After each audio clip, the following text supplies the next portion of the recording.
Hanggang ngayon ay marami pa ring mga artista ang binabalikan ang magagandang ala-ala kay Miss Nora Honor na pumanaw nga kamakailan lamang. Ayon sa story ni Bibet Orteza, isang kilalang writer, actress at director, malaking tulong ang ibinigay sa kanya ni Miss Nora Honor noong nangangailangan siya, lalo na nung nag-struggle pa lamang siya pagdating sa pera. Kaya naman isang tribute ang kanyang ibinahagi sa kanyang Facebook post para bigyan ng parangal ang napakabuting si Miss Nora Honor. Ayon sa kwento ni Bibet Orteza, matagal silang tumira sa silong ng isang bahay, pero nakatulong si Nora Honor para makalipat siya sa three-story apartment.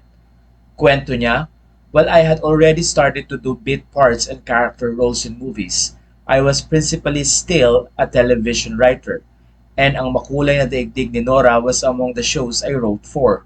This family breadwinner was finally able to make enough money to move her family out of the silong occupied since 1971 to a three-story apartment on K1 Street in Kamuning."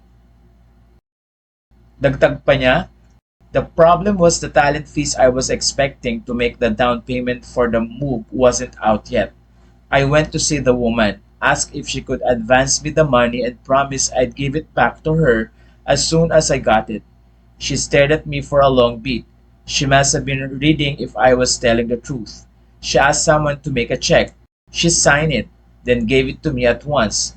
Nakalipat kami, we were able to move."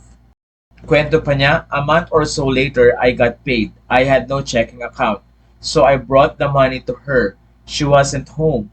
I left the cash with the same person who prepared the check for me. Evening of that same day, lo and behold, came a basket of fruits and the very same envelope of cash I had earlier left in her house. I rushed to her place in Valencia. She had guessed. Our eyes met. I waved the envelope at her. She put a finger to her mouth, shook her head, gave me a beer while also putting the envelope back in my bag. She wasn't perfect, but she was this."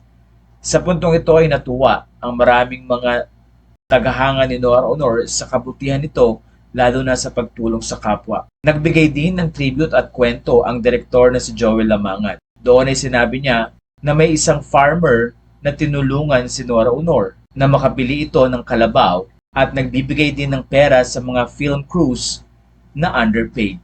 Kaya naman sa mga kwento ng kapwa-artista, makikita ang pagiging mababang loob ni Miss Nora Honor. Ayon kay Gladys Reyes, "Habang buhay ako magpapasalamat sa maraming pagkakataon na nakasama, nakatrabaho at na-interview ko pa ang superstar at national artist.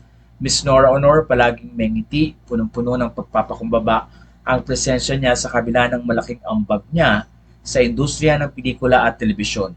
Ang taus-pusong pakikiramay sa kanyang mga mahal sa buhay, paalam sa nag-iisang Ate Guy." Matatandang isa rin sa mga pahayag ni Lotot de Leon ay ang pagiging generous ng kanyang ina at mahilig nga itong tumulong sa kapwa at lalo na sa pamilya.